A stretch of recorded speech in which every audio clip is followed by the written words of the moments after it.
There is a phrase that has been carried through centuries like a torch. It is simple enough for a child to repeat and heavy enough to break a life. Love thy neighbor. You see it on bumper stickers, hear it in sermons, and watch it get brandished in arguments. Somewhere along the way, the phrase has been flattened into slogans and weapons.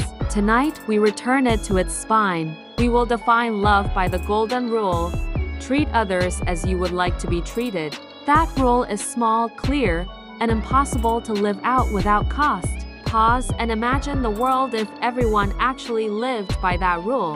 Imagine the conversations, the corrections, the boundaries, the mercy. Imagine honesty that is not cruelty and truth that is not contempt. This is not a lecture. It is an invitation to a practice that reshapes how we move through one another's lives. People use phrases to hide. They use them to silence, to shame, to avoid responsibility. Love thy neighbor has become one of those phrases. It is quoted to demand agreement, to forbid correction, to insist that discomfort equals sin. When someone says the words, the room often falls quiet. The phrase becomes a cudgel that says, do not speak, do not challenge, do not risk the relationship. That is not love. That is convenience dressed as compassion. It is a refusal to do the hard work of care. It is a demand that others accommodate our comfort at the expense of their souls. The distortion is subtle because it borrows the language of goodness. It sounds like mercy while functioning as a veto against truth. This weaponization is not owned by any single group. It appears in secular debates and religious arguments alike. The common thread is the same: a desire to avoid the friction that real love requires. Real love is not always comfortable. Real love sometimes breaks the surface calm to reach the deeper wound. Return to the golden rule. Treat others as you would like to be treated. That is the simplest, most practical definition of love. It is not a vague sentiment. It is a behavioral standard. It asks you to imagine yourself in another person's skin and then act accordingly. If you would want honesty when you are drifting, then give honesty. If you would want correction when you are blind, then offer correction. If you would want protection when you are vulnerable, then protect. If you would want mercy when you fail, then be merciful. The rule forces you to ask, what would I need if I were them? This flips the modern misuse on its head. The golden rule does not demand silence. It demands empathy. It demands that your actions toward another be the actions you would hope for in your own hour of need. That includes truth, even when truth hurts.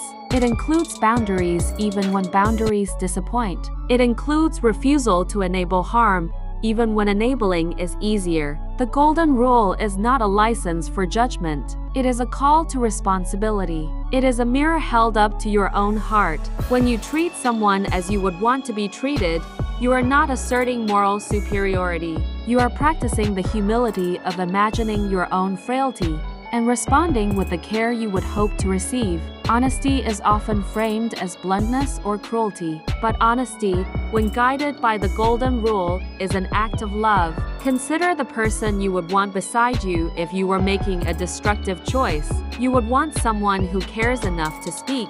You would want someone who refuses to let you walk into ruin with a smile. Honesty in this sense has three qualities. First, it is truthful. It does not hide facts or soften reality into lies. Second, it is tender. It seeks the other's good rather than the satisfaction of being right. Third, it is timely. It arrives when it can still help, not when it is convenient for the speaker. To love someone is to be willing to risk their anger for their good. That risk is the measure of sincerity. If your love is only praise and approval, it is not love, it is flattery. If your love refuses to name the danger, it is cowardice. The golden rule demands that you give the kind of honesty you would want when your own life is at stake.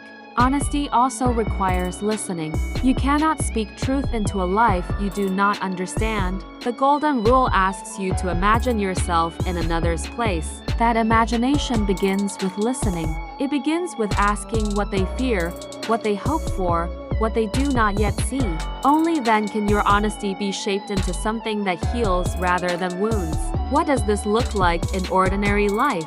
How does the golden rule translate into action? First, it looks like correction offered with humility. You do not correct to dominate. You correct because you care. You say what needs to be said and then stand ready to help carry the cost of that truth. Correction without help is accusation. Correction with presence is love. Second, it looks like boundaries. Loving someone sometimes means saying no. Saying no protects both of you. It prevents harm and preserves dignity. Boundaries are not rejection. They are a refusal to be complicit in another's destruction. If you would want someone to stop enabling you, then stop enabling others.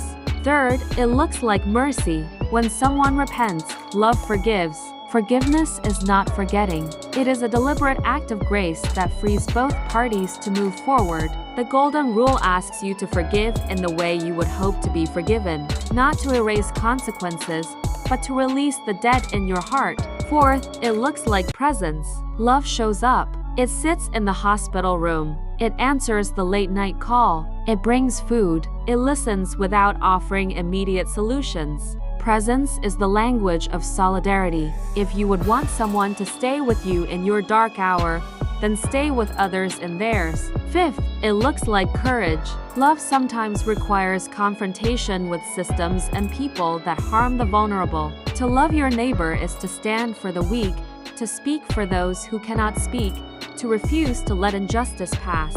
If you would want someone to defend you when you cannot defend yourself, then be that defender for another. These are not separate acts. They are facets of one thing.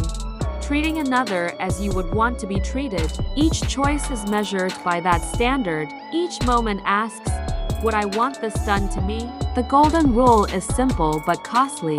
It asks you to become the kind of person you wish existed. That transformation is not comfortable. It requires self-examination. It requires humility. It requires sacrifice. You will be misunderstood. You will be accused of cruelty when you speak truth. You will be accused of judgment when you set boundaries.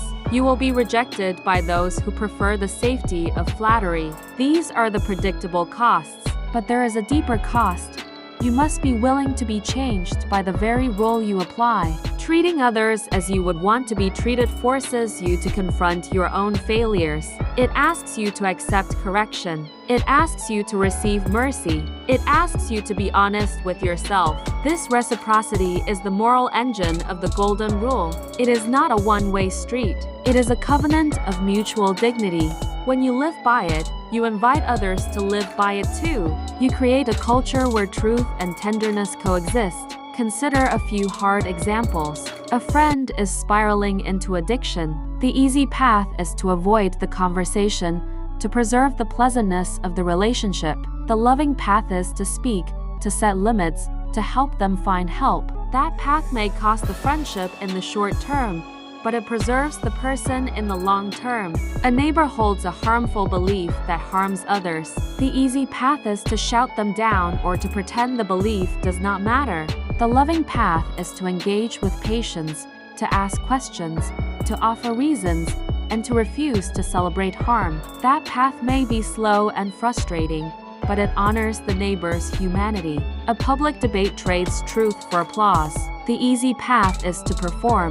The loving path is to speak with clarity and restraint, to refuse to weaponize language for victory. That path may lose you followers, but it keeps your conscience. In each case, the golden rule is the test. Ask yourself, if I were in their place, what would I need? Then act accordingly. This is the invitation, not to perfection, not to moral superiority, but to a practice. Begin small. Begin with one relationship. Practice honesty that is tender. Practice boundaries that protect. Practice presence that does not demand return. When you fail, receive the same treatment you offer. Allow others to correct you. Accept mercy. Let the golden rule shape not only your actions but your heart. Love thy neighbor is not a slogan. It is a discipline. It is a daily decision to imagine yourself in another's life and to act as you would hope someone would act for you. It is the refusal to let comfort trump care. If you want to know what love is, look to the way you would want to be treated in your worst hour. That is the measure. That is the test. Treat others as you would like to be treated. Speak truth with tenderness. Set boundaries with compassion. Forgive with generosity. Stand with courage for the vulnerable. Let this line sit with you. To love my neighbor is to want their flourishing more than my approval. If this landed with you, if it stirred something quiet and difficult, then carry it into one relationship this week. Speak one truth with tenderness. Set one boundary with compassion. Show up for one person without expecting anything in return. If this resonated, please like the video and subscribe for more reflections like this. If you want the full script or a version tailored to a voiceover track, tell me in the comments. I'll pin a reply. Thanks for listening.